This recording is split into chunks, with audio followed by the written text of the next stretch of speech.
ধর্ম যার যার, বড় মা সবার। সেদিন রাস্তায় একটা সাবস্ক্রাইবার দিদির সঙ্গে আমার দেখা হয়েছিল।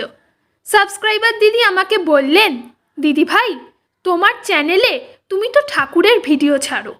আমার জীবনে নৈহাটির বড় মায়ের এক অপার মহিমার ঘটনা আছে। তুমি তোমার চ্যানেলে আমার জীবনের এই ঘটনাটি একটু বলবে ভাই? আমি বললাম, নিশ্চয়ই দিদি ভাই, তোমার জীবনের এই ঘটনা আমি অবশ্যই সবার সামনে তুলে ধরব। এছাড়া মায়ের মহিমা প্রচার করার যে সুযোগ আমি পেয়েছি, সেটাই আমার কাছে পরম পাওয়া। নৈহাটির বড়মা যে কতটা জাগ্রত সেটা সবাই জানে। লোকে বলে, মাকে একবার মন থেকে স্মরণ করলে মা ভক্তদের সকল মনোবাঞ্ছা পূরণ করে থাকেন।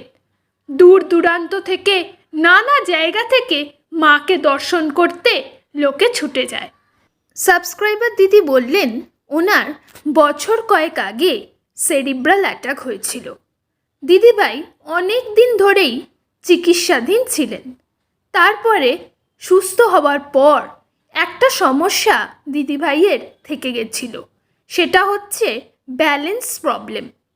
উনি হাঁটাচলা করতে পারতেন, কিন্তু হাঁটাচলা করতে গেলেই প্রায়শই একটু ব্যালেন্স প্রবলেম হতো এবং দিদিভাইয়ের ডান হাতটা প্রচণ্ড কাঁপত এবং উনি ডান হাতে যে আগের মতো কাজ করতেন সেটাও আগের মতো সম্ভব হয়ে উঠত না, যার ফলে দিদিভাইকে তার পুরনো পেশা ছেড়ে দিতে হয়েছিল। এর জন্য দিদিভাই খুবই দুঃখ করতেন। দিদিভাই খুব কাজের মানুষ, কাজের মধ্যে থাকতে খুব ভালোবাসতেন, কিন্তু এই ধরনের একটা সমস্যা থাকার ফলে উনি কাজ করতে বেশ অসুবিধেই বোধ করতেন। দিদিভাইয়ের পিসি দিদিভাইকে নৈহাটির বড় মায়ের কাছে যাওয়ার কথা বলেন। পিসি বললেন যে নৈহাটির বড় মা মানুষের মনের কোনো ইচ্ছাই অপূর্ণ রাখে না।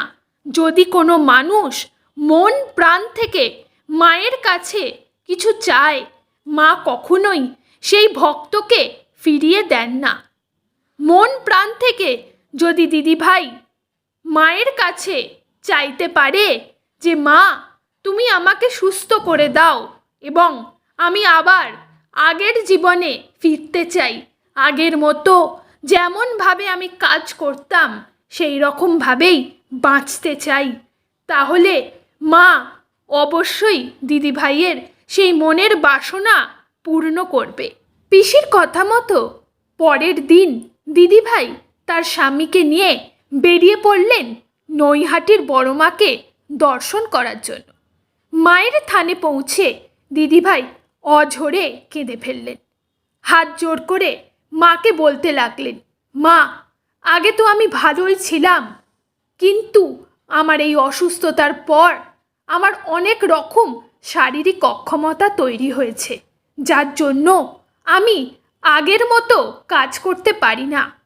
আমি কাজের মানুষ, কাজ ছাড়া আমি কিছুই বুঝি না মা। আজ আমার এই শারীরিক অক্ষমতার জন্য আমি মুচড়ে পড়েছি। আমি এইভাবে আর থাকতে পারছি না। আমাকে তুমি সুস্থ করে দাও, যাতে আমি আবার আগের মতো কাজের জগতে ফিরতে পারি।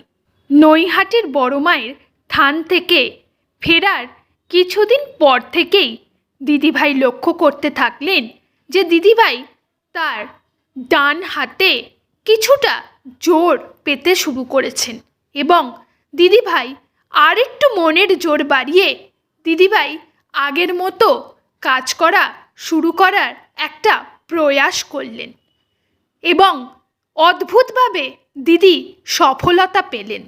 তার কারণ এবারে দিদির সাথে ছিল মায়ের আশীর্বাদ। মায়ের আশীর্বাদ কখনো বিফলে যান না। দিদিভাই সেটা অক্ষরে অক্ষরে বুঝতে পারলেন এবং আস্তে আস্তে দিদিভাই কাজের জগতে ফিরতে লাগলেন এবং মুচড়ে যাওয়া জীবন আবার জীবন্ত হয়ে উঠল। আবার দিদি আগের মতো সব কিছু করতে লাগলেন। আমার চ্যানেলে এই ঘটনাটি পাঠানোর জন্য অসংখ্য ধন্যবাদ রইল দিদিভাইকে। দিদিভাইয়ের নাম হলো বৈশালী ঘটক। বন্ধুরা, তোমাদের জীবনেও কি নৈহাটির বড়মার কোনো অপার মহিমার ঘটনা আছে? যদি থাকে তাহলে তোমরাও আমাকে সেই ঘটনা পাঠাতে পারো। আমাকে সেই ঘটনা পাঠানোর জন্য নিচে দেওয়া কমেন্ট বক্সে তোমাদের জীবনে ঘটে যাওয়া সেই ঘটনা লিখে পাঠাও। আমি তোমাদের ঘটনাও সবার সামনে তুলে ধরব। বড়মার চরণে শত কোটি প্রণাম জানিয়ে আমার এই ভিডিওটি শেষ করছি।